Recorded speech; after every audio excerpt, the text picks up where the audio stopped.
Hello, welcome back to my channel NCRT Malayalam. In today's class, we are going to discuss NCRT Class 10 History, Chapter 3 Nationalism in India. This is one of the important chapter. Listen carefully. So this is the part 3 of this chapter, differing strands within the movement. So the non-cooperation Khilafat movement began in Jan 1921. Various social groups participated in this movement, each with its own specific aspiration. All of them responded to the call of Swaraj, but the term meant different things to different people. So non cooperation movement Jan 1921 ഉണ്ടായത്. അതുപോലെ തന്നെ ഒരുപാട് various social ഗ്രൂപ്പ്സിന് ഉള്ള ആൾക്കാരൊക്കെ ഇതിൽ participate ചെയ്തിട്ടുണ്ടായിരുന്നു. പക്ഷേ അവരുടേതായിട്ടുള്ള കാര്യങ്ങളൊക്കെ വേറെ വേറെ ആയിരുന്നു. ഓരോരുത്തർക്ക് സ്വരാജ് അല്ലെങ്കിൽ ഫ്രീഡം എന്ന് പറയുന്നത് ഓരോ മീനിങ് ആയിരുന്നു.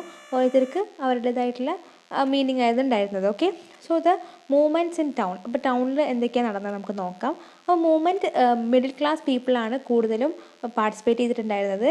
ഇത് കൂടുതലും എസ്റ്റാബ്ലിഷ്ഡ് ആയിട്ടുണ്ടായിരുന്നത് സിറ്റീസിലായിരുന്നു. ഒരുപാട് കുട്ടികളൊക്കെ സ്റ്റുഡൻസൊക്കെ വിദ്യാർത്ഥിനികളൊക്കെ അവരുടേതായിട്ടുള്ള ഗവൺമെൻറ് കൺട്രോൾഡ് സ്കൂൾസൊക്കെ വിട്ടിട്ട് അവരെന്ത് ചെയ്തു, കോളേജസ് വിട്ടു. ഒരുപാട് ഹെഡ് മാസ്റ്റേഴ്സും ടീച്ചേഴ്സൊക്കെ റിസൈൻ ചെയ്തു. ഒരുപാട് പൊളിറ്റിക്കൽ പ്രാക്ടീസസ് ആൾക്കാർ ഇറങ്ങി. ലോയേഴ്സൊക്കെ അവരുടേതായിട്ടുള്ള ജോലി കളഞ്ഞിട്ട് ലീഗൽ പ്രാക്ടീസസിന് ഇറങ്ങിയിട്ട് പുതിയതായിട്ട് ഓരോ കാര്യങ്ങളൊക്കെ ചെയ്യാൻ തുടങ്ങി. Council elections were boycotted in most of the provinces except Madras. So എന്താണ് ഈ പറയുന്ന മൂവ്മെൻറ്റിൻ്റെ പ്രത്യേകത എന്ന് പറയുന്നത് എന്തായിരുന്നു? അവർ എല്ലാവിധ ബ്രിട്ടീഷ് ബോയ്ക്കോട്ട് ചെയ്തു. ഇലക്ഷൻസ്, അതുപോലെ തന്നെ കൗൺസിൽസ്, കൂടാതെ തന്നെ അവരുടെ ഫോറിൻ ഗുഡ്സ് എല്ലാം ഇന്ന് ബോയ്ക്കോട്ട് ചെയ്തു. അതിൽ പെട്ടതായിരുന്നു കൗൺസിൽ ഇലക്ഷൻസും ബോയ്ക്കോട്ട് ചെയ്യാൻ. ഒരുപാട് സ്ഥലത്ത് ബോയ്ക്കോട്ട് ചെയ്തു, പക്ഷേ മദ്രാസിലും മാത്രം ബോയ്ക്കോട്ട് ചെയ്തില്ല. കാരണം ജസ്റ്റിസ് പാർട്ടി, അതായത് പാർട്ടി ഓഫ് നോൺ ബ്രാഹ്മിൻസിൻ്റെ പാർട്ടി മനസ്സിലാക്കിയത് എന്താണെന്ന് വെച്ചാൽ അവർക്ക് ഈ ഒരു ഇലക്ഷന് മാത്രമേ അവർക്ക് നല്ലൊരു പവർ കിട്ടുള്ളൂ. ഇങ്ങനെ ഒരു അവസരം ബ്രാഹ്മിൻസിന് മാത്രമേ ഉണ്ടായിട്ടുള്ളൂ, അതായത് നോൺ ബ്രാഹ്മിൻസിന് ഉണ്ടായിട്ടില്ല.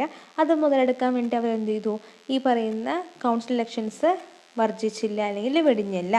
The effects of non cooperation on the economic front were more dramatic. അപ്പോൾ സാമ്പത്തികാവസ്ഥയിൽ നോക്കുകയാണെങ്കിൽ ഈ പറയുന്ന നോൺ കോപ്പറേഷൻ വേറൊരു തരം ഡ്രാമാറ്റിക് കണ്ടീഷൻ ആയിരുന്നു. കാരണം എന്താ, ഫോറിൻ ഗുഡ്സ് ഒക്കെ ബോയ്ക്കോട്ട് ചെയ്തു. അതുപോലെ തന്നെ ലിക്കർ ഷോപ്സ് പിക്കറ്റ് ചെയ്തു. പിക്കറ്റ് ചെയ്യുന്നത് വെച്ചാൽ എന്താ, അതിന് പ്രൊട്ടസ്റ്റിൻ്റെ പേരിൽ ആൾക്കാർ എന്ത് ചെയ്തു, എൻട്രൻസിൽ ബ്ലോക്ക് ചെയ്യാൻ തുടങ്ങി. ഫാക്ടറി അല്ലെങ്കിൽ ഓഫീസൊക്കെ ബ്ലോക്ക് ചെയ്യാൻ തുടങ്ങി. അതാണ് പിക്കറ്റഡ് എന്നാണ് ഉദ്ദേശിക്കുന്നത്. And foreign cloth burn in huge bonfires. അതായത് വലിയ വലിയ തീക്കോളങ്ങളായിട്ട് അല്ലെങ്കിൽ വലിയ കൂട്ടമായിട്ട് ഫോറിൻ ക്ലോത്ത്സൊക്കെ കത്തിക്കാൻ തുടങ്ങി. The import of foreign cloth halved between 1921 and 1922. So ഈ പറയുന്ന ഫോറിൻ ക്ലോത്തിൻ്റെ ഇമ്പോർട്ട് 1921 മുതൽ 1922 വരെയുള്ള സമയത്തിൽ വളരെ കുറഞ്ഞു. ഏകദേശം 102 കോടിയിൽ നിന്ന് 57 കോടി വരെ ആയിട്ട് ഇത് കുറഞ്ഞു. ഒരുപാട് സ്ഥലത്ത് മെർച്ചൻസും ട്രേഡേഴ്സൊക്കെ അവരുടെ ഫോറിൻ ഗുഡ്സൊക്കെ വിൽക്കാൻ വിസമ്മതിച്ചു. As the movement spread, the people began discarding imported clothes and wearing only Indian ones. Production of Indian textile mills and handlooms were went up.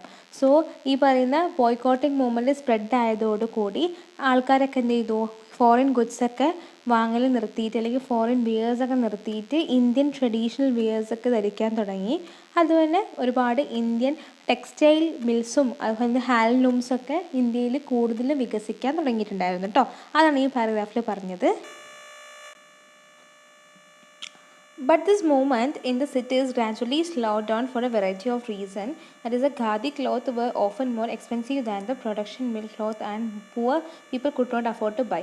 അപ്പോൾ ഈ പറയുന്ന മിൽ ക്ലോത്തിലുള്ള ഗുഡ്സ് അല്ലെങ്കിൽ അവരുടെ ഡ്രസ്സസ് എന്നൊക്കെ പറയുമ്പോൾ കുറച്ചുകൂടി എക്സ്പെൻസീവ് കുറവാണ് ഖാദി ക്ലോത്തിനെ കമ്പയർ ചെയ്യുമ്പോൾ. ഖാദി ക്ലോത്ത് എന്ന് പറയുമ്പോൾ ഇന്ത്യയിൽ ചരക്ക് വെച്ചുണ്ടാക്കുന്ന ക്ലോത്ത്സിലാണ് ഖാദി ക്ലോത്ത്. അതിൻ്റെ പൈസ വളരെ കൂടുതലായിരുന്നു. അതുകൊണ്ട് സാധാരണക്കാർക്ക് ഇത് അഫോർഡ് ചെയ്യാൻ വളരെ ബുദ്ധിമുട്ടായിരുന്നു. അതുകൊണ്ട് തന്നെയാണ് ഇത് ഒരുപാട് സ്ഥലങ്ങളിൽ സിറ്റീസിലൊക്കെ ഇതിൻ്റെ പ്രൊട്ടസ്റ്റ് കുറയാൻ കാരണം.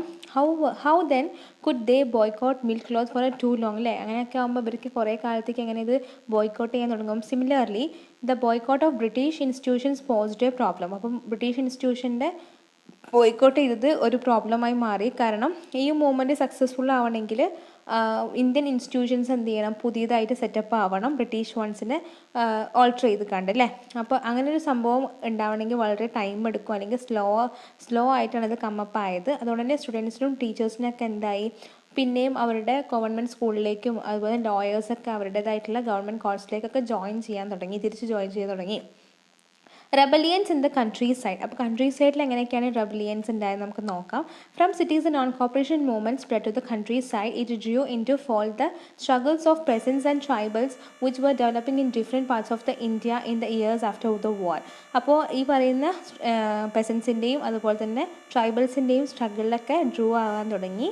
അത് ഒരുപാട് ഇന്ത്യയിലെ ഡിഫറെൻറ്റ് പാർട്സിൽ ഒരുപാട് കാലമായിട്ട് ഇങ്ങനെ ഡെവലപ്പ് ചെയ്തിട്ടുള്ളതായിരുന്നു. അവാധിൽ നോക്കുകയാണെങ്കിൽ അവാധിലെ പെസൻസിനെ ലെഡ് ചെയ്തത് ബാബ രാംചന്ദ്ര എന്ന് പറയുന്ന ഒരു സന്യാസിയായിരുന്നു. ഇദ്ദേഹം ഫിജിയിലെ ഒരു ഇൻഡെൻചേർഡ് ലേബർ ആയിരുന്നു. ഫിജി ഐലൻഡ്സിലെ ഒരു ഇൻഡെൻചേർഡ് ലേബർ എന്നൊന്ന് ഉദ്ദേശിക്കുന്നത് അവരെ അവിടെ ഒക്കെ കുറേ സ്ലേവ്സിനെയൊക്കെ അല്ലെങ്കിൽ കുറേ ആൾക്കാരെയൊക്കെ സ്ലേവുകളായിട്ട് ഒരു കൂട്ടം സ്ഥലത്ത് കൊണ്ടുപോയിട്ടിട്ട് ആയുധപ്പണിക്കും ഓരോ പണികൾക്കൊക്കെ വേണ്ടിയിട്ട് നിയമിച്ചതായിരുന്നു ഇവരൊക്കെ. അപ്പോൾ അതിനാണ് നമ്മൾ Fiji as an intended labour എന്നാണ് ഉദ്ദേശിക്കുന്നത്. ഈ മൂവ്മെൻറ്റ് എന്ന് പറയുന്നത് താലൂക്ക്ദാർസിനെയും ലാൻഡ് ലോഡ്സിനൊക്കെ എതിരായിട്ടായിരുന്നു. കാരണം അവർ പെസൻസിൻ്റെ കയ്യിൽ നിന്നൊക്കെ ഒരുപാട് റെൻറ്റും അതുപോലെ തന്നെ സെസ് അല്ലെങ്കിൽ ടാക്സ് കൂടുതൽ വാങ്ങിക്കുമായിരുന്നു. Peasants had to do begar. Begar എന്ന് വെച്ചാൽ എന്താണ്, അവരെ ഒരു പൈസയില്ലാതെ അവരെ ജോലി എടുപ്പിക്കുന്നതിനാണ് ബഗാർ എന്ന് പറയുന്നത്. Labour that villages were forced to contribute without any payment and works at landlords farm without any payment അല്ലേ. ബഗാർ ചെയ്യാൻ വേണ്ടി പെസൻസിനെ അവർ ഇമ്പോസ് ചെയ്തു. പിന്നെ അതുപോലെ തന്നെ ടെനൻസ് അല്ലെങ്കിൽ പാട്ടത്തിനെടുക്കുന്ന ആൾക്കാർക്കൊന്നും അവരുടെ സെക്യൂരിറ്റി ഉണ്ടായിരുന്നില്ല. അവരെപ്പോൾ വേണമെങ്കിലും എവിക്റ്റഡ് ആക്കി അവരുടെ ലാൻഡിൽ നിന്ന്. എവിക്റ്റഡ് എന്ന് ഉദ്ദേശിക്കുന്നത് എന്താണ്, എവിക്റ്റഡ് എന്ന് ഉദ്ദേശിക്കുന്നത് കുടിയൊഴിപ്പിച്ചു എന്നതാണ് മീനിങ്. അങ്ങനെ അവർക്ക് അവരുടേതായിട്ടുള്ള ലീസ് ഇടലെടുത്ത് ലാൻഡിന് ഒരു അവകാശം ഉണ്ടായിരുന്നില്ല. പെസൻറ്റ് മൂവ്മെൻറ്റ്സിൻ്റെ ഡിമാൻഡ് എന്തായിരുന്നു, ഒരു ഡിമാൻഡ് എന്ന് പറയുമ്പോൾ റവന്യൂ കുറയ്ക്കാൻ, അതായത് റിഡക്ഷൻ ഓഫ് റവന്യൂ. അതുപോലെ തന്നെ ബഗാർ അബോളിഷ് ചെയ്യാൻ, അതായത് ഒരു പേയ്മെൻറ്റും ഇല്ലാതെ ജോലി ചെയ്യുന്നത് അബോളിഷ് ചെയ്യാൻ. അതുപോലെ social boycott of oppressive landlords. അവർ എതിർക്കുന്ന ലാൻഡ് ലോഡ്സിനെ സോഷ്യലി എന്ത് ചെയ്യുക, ബോയ്ക്കോട്ട് ചെയ്യാനും.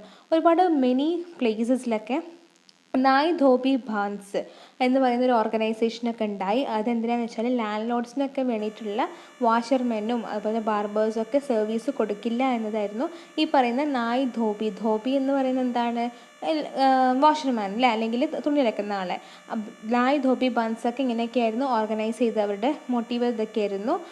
ഇൻ ജൂൺ 1920 ജവഹർലാൽ നെഹ്റു എന്ത് ചെയ്തു, അവാധിലെ എല്ലാവിധ വില്ലേജസിലേക്കൊക്കെ പോയിട്ട് അവരുടേതായിട്ടുള്ള അവിടുത്തെ വില്ലേജേഴ്സിനോടൊക്കെ സംസാരിച്ചിട്ട് അവരുടെ ദുഃഖങ്ങളൊക്കെ മനസ്സിലാക്കി. By October the ഔദ് Kisan Sabha were headed by Jawaharlal Nehru.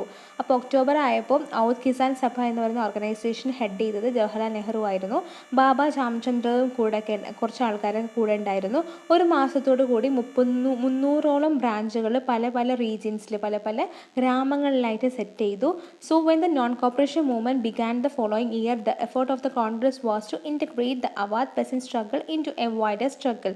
അപ്പോൾ ഈ പറയുന്ന കോൺഗ്രസിൻ്റെ ഉദ്ദേശം എന്തായിരുന്നു, അവാദ് പെസൻറ്റ് സ്ട്രഗിൾ ഒന്നും കൂടെ കുറച്ചും കൂടെ വിപുലീകരിച്ച് ഒരു വൈഡർ സ്ട്രഗിളാക്കി മാറ്റാനായിരുന്നു അവരുടെ ഉദ്ദേശം.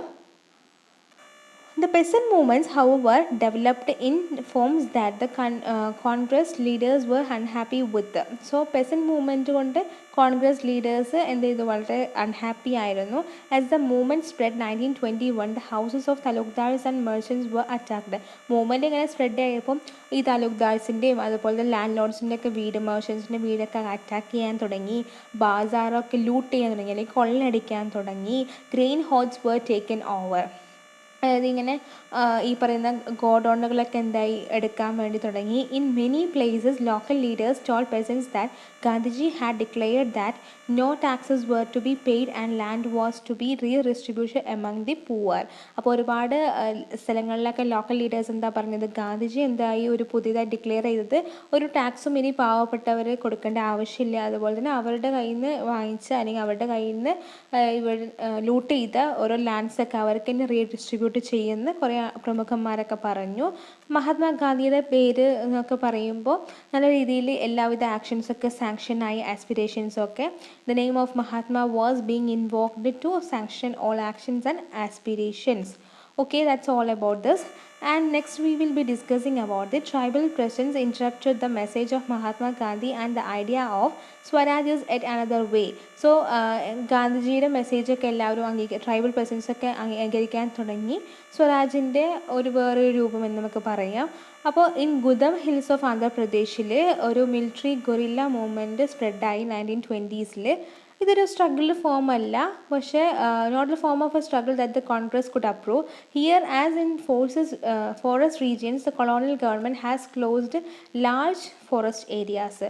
അപ്പോൾ ഇത് എന്തിനാന്ന് വെച്ചാൽ കൊളോണിയൽ ഗവൺമെൻറ് എന്ത് ചെയ്തു, ആ ഫോറസ്റ്റിനകത്ത് പോകുന്ന ആ ഒരു അവസരം അല്ലെങ്കിൽ ആ ഒരു റൈറ്റൊക്കെ അവർക്കെതിരെ വേണ്ടാന്ന് വെച്ചു, അല്ലെങ്കിൽ അവരത് റെസ്ട്രിക്റ്റ് ചെയ്തു. ഫോറസ്റ്റിലേക്ക് എൻ്റർ ചെയ്യാനുള്ള ആൾക്കാർക്ക് അവരുടെ ക്യാറ്റലിനൊക്കെ ഗ്രേസ് ചെയ്യാൻ വേണ്ടി അല്ലെങ്കിൽ മെയ്യാൻ വേണ്ടി ഫോറസ്റ്റിലേക്ക് എൻ്റർ ചെയ്യുന്നത് പ്രിവെൻറ്റ് ചെയ്തു.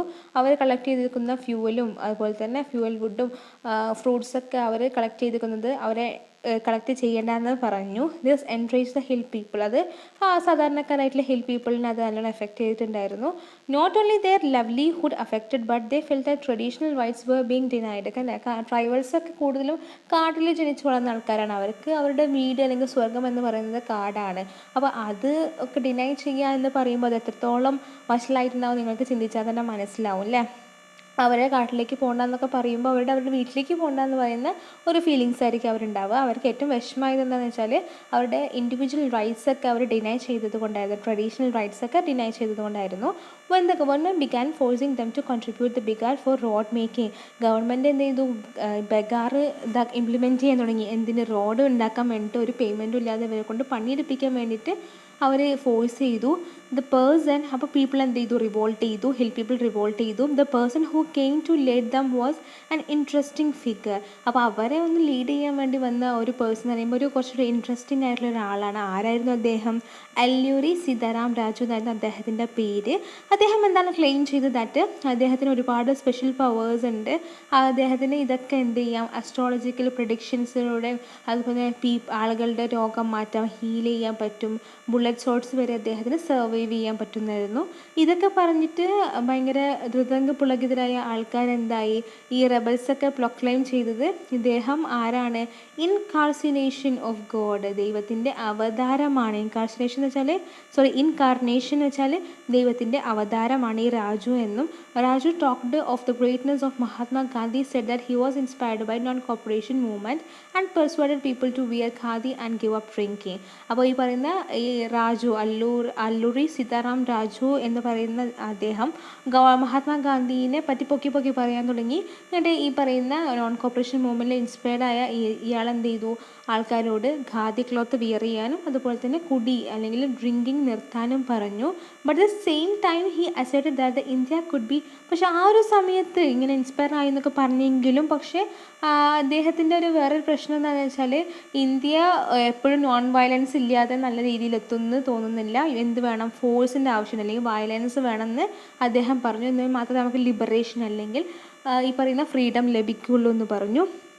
ഗുദം ഹിൽസ് ഓഫ് ആന്ധ്രാപ്രദേശ് റെബൽസ് അറ്റാക്ക്ഡ്, അവരെന്ത് ചെയ്തു, പോലീസ് സ്റ്റേഷൻ അറ്റാക്ക് ചെയ്തു.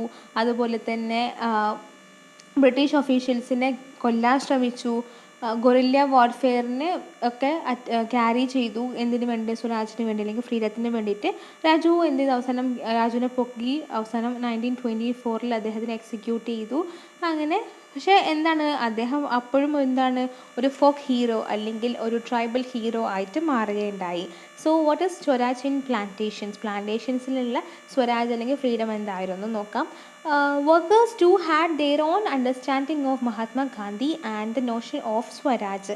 അപ്പോൾ മഹാത്മാഗാന്ധിയുടെ ഈ പറയുന്ന കാര്യങ്ങളൊക്കെ വർക്കേഴ്സിന് അറിയായിരുന്നു. അതുപോലെ തന്നെ എന്താണ് സ്വരാജ് കൊണ്ട് ഉദ്ദേശിക്കുന്നതും. അപ്പോൾ ആസാമിലെ പ്ലാന്റേഷൻ വർക്കേഴ്സും ഫ്രീഡം എന്ന് ഉദ്ദേശിക്കുന്നത് right to move freely and out of confined space in which they were enclosed and it meant retaining a link with the village from which they had come. അപ്പോൾ ഈ പറയുന്ന അസാമീസിന് അവരുടെ അല്ലെങ്കിൽ പ്ലാന്റേഷൻ വർക്കേഴ്സിനുള്ള ഫ്രീഡം എന്ന് ഉദ്ദേശിക്കുന്നത് അവർക്ക് ഫ്രീ ആയിട്ട് move ചെയ്യാൻ പറ്റും. അവർ ഏത് സ്ഥലത്താണോ നിൽക്കുന്നത്, ഏത് കൺഫൈൻഡ് ആയിട്ടുള്ള പ്ലേസിലാണ് നിൽക്കുന്നത്, അവിടുന്ന് അവർക്ക് മൂവ് ചെയ്യാനുള്ള അവകാശമുണ്ട്. അതെന്ന് പറയുന്നത് ഒരു ലിങ്ക് അവരുടെ വില്ലേജിൽ ഒരു ലിങ്ക് ക്രിയേറ്റ് ചെയ്തിട്ടാണ് അവർക്ക് ഇതൊക്കെ ചെയ്യാൻ പറ്റുന്നത് അല്ലേ. കാരണം വില്ലേജ് ക്രിയേറ്റ് ലിങ്ക് ചെയ്യണം, അവരുടെ വില്ലേജിലേക്കൊക്കെ അവർക്ക് എൻട്രി ചെയ്യാനുള്ള ഒരു പെർമിഷൻ വേണമെന്നാണ് ഇതുകൊണ്ട് ഉദ്ദേശിക്കുന്നത്. It mean retaining a link with the village from which they had come അല്ലേ. അവർ വന്ന വില്ലേജിൽ നിന്ന് ഒരു ലിങ്ക് എപ്പോഴും ക്രിയേറ്റ് ചെയ്യുന്നത്, അവരെ റെസ്ട്രിക്റ്റ് ചെയ്യാൻ പാടില്ല എന്ന്.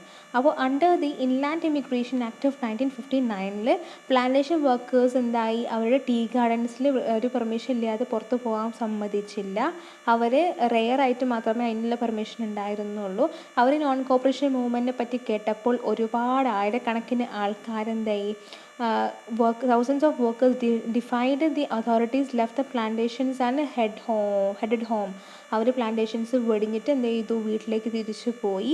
അവർ ബിലീവ് ചെയ്തത് ഗാന്ധി രാജ് വരുന്നും അതുപോലെ തന്നെ they would be given land in their own villages, അവരുടേതായിട്ടുള്ള വില്ലേജുകളിൽ അവർക്ക് സ്ഥലങ്ങൾ ലഭിക്കുമെന്നും. They however never reached their destination, പക്ഷെ എന്താ, അവരുടെ ഡെസ്റ്റിനേഷൻ എത്തുകയില്ല. Stranded on the way by the railway and streamed strike, they caught up by the police and brutally beaten up. അവരെന്ത് ചെയ്യൂ, പോലീസ് പിടിക്കുകയും